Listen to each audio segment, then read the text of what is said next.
ముఖ్యంగా మనందరము వ్యవసాయం చేస్తున్నాము. వ్యవసాయంలో కొత్త కొత్త వెరైటీస్ వచ్చినాయి, ఎక్కువ దిగుబడి వచ్చినాయి. తర్వాత దాంట్లో మనము సాగు చేసే విధానంలో ఉన్నటువంటి లోపాలను కూడా ఎత్తి చూపడం కోసము మరి రైతులతోనే డైరెక్ట్గా ములాఖాత్ అయ్యి మాట్లాడి ప్రతి గ్రామంలో కొందరు రైతులకు మనము ఈ కొత్త విధానాలు నేర్పించినా కూడా మిగతా రైతులందరూ కూడా అది ఆదర్శంగా ఉంటాయనే ఉద్దేశంతో మొట్టమొదటిసారిగా నేను అనుకుంటే ఇంత పెద్ద ఎత్తున దాదాపు 1200 గ్రామాలకు 200 మంది సైంటిస్టులు కావచ్చు, ప్రొఫెసర్స్ కావచ్చు, గ్రామాలకు వెళ్ళి మరి ట్రైనింగ్ ఇచ్చే కార్యక్రమం చేపట్టారు. ముఖ్యంగా ఈ కార్యక్రమానికి వచ్చినటువంటి కొంతమంది అయినప్పటికీ కూడా మిమ్మల్ని అందరినీ నేను అభినందిస్తున్నా. మీకు కొంత అంతో ఎంతో ఆసక్తి ఉంది కాబట్టి మీరు ఇక్కడ ఈ సమావేశం అయ్యేంత వరకు ఉండి శ్రద్ధగా విని మిగతా వాళ్ళకు మనం ఇక్కడ ఏ విషయాలైతే అధికారులు చెప్తున్నారో ఆ విషయాలన్నీ కూడా మిగతా వాళ్ళకి చెప్తే మేము చేపట్టినటువంటి ఈ కార్యక్రమం ఇంత బృహత్ కార్యక్రమం ప్రభుత్వ ఆదేశాల మేరకు వ్యవసాయ విశ్వవిద్యాలయం ప్రొఫెసర్ జయశంకర్ తెలంగాణ వ్యవసాయ విశ్వవిద్యాలయం చేపట్టినటువంటి కార్యక్రమం విజయవంతం అవుతుంది. ముఖ్యంగా మనము పసుపు పండిస్తున్నాం, దాంట్లో మక్క ఇస్తున్నాం. ఇప్పుడు మనకు ప్రభుత్వం పెద్ద ఎత్తున పామాయిల్ని ప్రోత్సహిస్తుంది. మన ప్రాంతంలో మన భూములు పామాయిల్ పండించడానికి అనువైనటువంటి భూములు ఉన్నాయి. ఒక్కొక్క పామాయిల్ ఒక చెట్టుకు ఇంకో చెట్టుకు 9 మీటర్లు, బహుశా మీరు కూడా ఇక్కడ చూసుంటారు, 9 మీటర్ల గ్యాప్ ఉంటుంది. కాబట్టి ఒక 4 సంవత్సరాలు 5 సంవత్సరాలు అందులో మనం పసుపు వేయచ్చు, సోయా పెట్టచ్చు, మక్క పెట్టచ్చు, ఏదైనా పెట్టచ్చు. కాబట్టి దానికి అసలు ఈ 4 సంవత్సరాలు కూడా రైతుకు ఆదాయం లేకుంటే మరి రైతు ముందుకు రాడు. కాబట్టి సబ్సిడీ కూడా ఇస్తుంది ప్రభుత్వం. ప్రతి సంవత్సరం ఎకరాకు ఎంత సార్ 4,000 సబ్సిడీ కూడా ఇస్తుంది.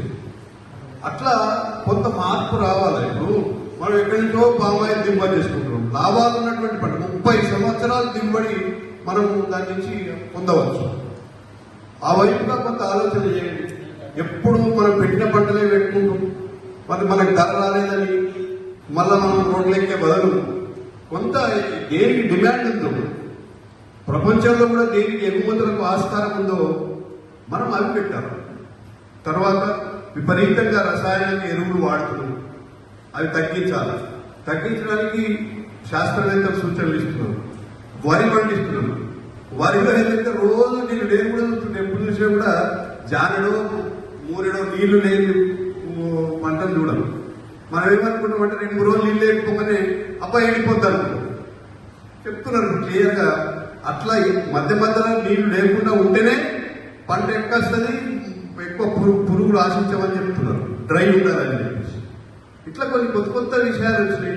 రసాయనిక ఎరువులు తగ్గియాలా, మన పెండను లేకుంటే మిగతా కంపోస్ట్ ఎరువులు ఎక్కువ వాడాలి. తర్వాత మిగతా అనేక రకాలు నిన్న మొన్న నేను చూశాను. ఇప్పుడు మనం పండించే పంట మామూలుగా ఎంత 35 బస్తాలు 40 బస్తాలు వస్తే ఎక్కువ అయిపోయాయి. కానీ ఇప్పుడు 80-70 బస్తాలు దిగుబడి వచ్చేటువంటి రకాలు కూడా వచ్చినాయి వరిలో. అవిటి మనం తీసుకురావాలి. ఊరికి 1-2-4 ఎక్కడ విత్తనాలు దొరుకుతాయో పొయ్యి తీసుకొచ్చుకొని కొంత పెడితే వచ్చే సంవత్సరం మనం అందరికీ మనం అవి ఇయ్యచ్చు. అట్లే ప్రభుత్వం ఇప్పుడు సన్న రకాలు పండించమంటున్నది. సన్న రకాలు పెట్టడం వల్ల 2 లాభాలు ఉన్నాయి. ఒకటేమో ప్రభుత్వం ఖచ్చితంగా ఎంఎస్పీ ఇస్తుంది, 500 బోనస్ కూడా ఇస్తున్నది. దాంట్లో ఎక్కువ దిగుబడి వచ్చేటువంటి పంటలు మనం పెడితే చాలా ప్రయోజనకరంగా ఉంటుంది. ఏదో అందరు పెడుతున్నారు, తాతల నాటికి వెళ్ళి మనం ఏదైతే వ్యవసాయం చేస్తున్నామో అదే చేసుకుంటా పోతే ఇప్పుడు పరిస్థితి ఏమున్నది మీకు వెళ్ళదు, ఏం లేదు. అది రైతు అంటే పిల్లనిచ్చడం లేదు. రైతు కొడుకు ఏం చేస్తాడా అంటే వ్యవసాయం అని అనుకోండి, ఆ సిగ్గుపడుతున్నాడు. నిజం చెప్తున్నాను. అంటే ఒక్కొక్క 10 ఎకరాలు నిజంగా నేను చెప్తున్నా, తెలంగాణలో 10 ఎకరాల ఆసామి అంటే ధనికుడు విలువ పరంగా. 10 ఎకరాలంటే 40 లక్షలు 50 లక్షలు అంటే నువ్వు ఒక 5-6 కోట్ల మనిషి, కోటీశ్వరుడు. కానీ మరి ఎందుకు పెరుగుతలేరు అంటే దీన్ని లాభసాటిగా మార్చి కూర్చున్న దగ్గరనే వ్యవసాయం చేసే రోజులు వస్తే పిల్లలు ఇద్దరు ఇంకా మనకు ఊళ్ళో అన్ని రకాలైనటువంటి గౌరవ మర్యాదలు దక్కుతాయి. అందుకే మొన్న వ్యవసాయ విశ్వవిద్యాలయం సమావేశంలో 2047 లోపల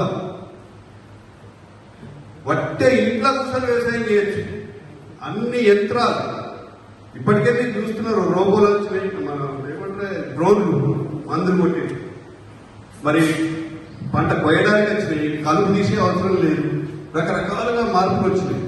రాబోయే రోజుల్లో కూడా ఇంకా యాంత్రికీకరణ. మొన్న మన నిజామాబాద్ చూసిన ప్రభుత్వం ఒక మేళా పెట్టింది, రైతు మహోత్సవం, అనేక రకాలుగా యంత్రాలు నేనే చూసి ఆశ్చర్యపోయింది. ఇవన్నీ వచ్చినాయి కాబట్టి నిరాశ చెందాల్సిన అవసరం లేదు, వ్యవసాయం మానుకోవాల్సిన అవసరం లేదు.